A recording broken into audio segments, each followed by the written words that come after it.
আজকে আমরা স্মৃতিটা ওনাদের কাছ থেকে শুনতে চাই। আমি মোহাম্মদ আমিনুল ইসলাম। আমি যখন ইউনিসেফ প্রজেক্টে চাকরি করি 2004 সাল থেকে, তখন এই অনিন্দ দত্ত উনি আমাদের মেডিকেল অ্যাসিস্ট্যান্ট হিসেবে ছিলেন।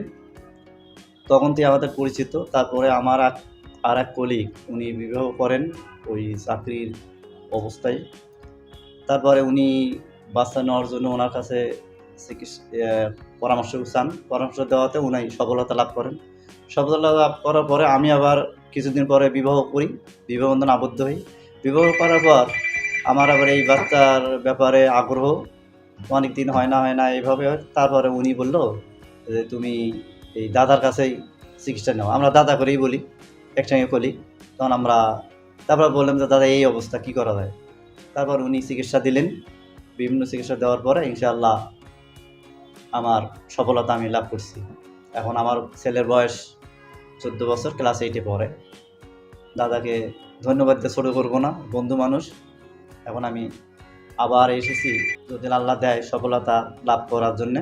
সফলতা যাতে আসে আপনারাও দোয়া করেন। আমি মনে করি দাদার কাছে আপনারা হয়তোবা পরামর্শ নিতে পারেন।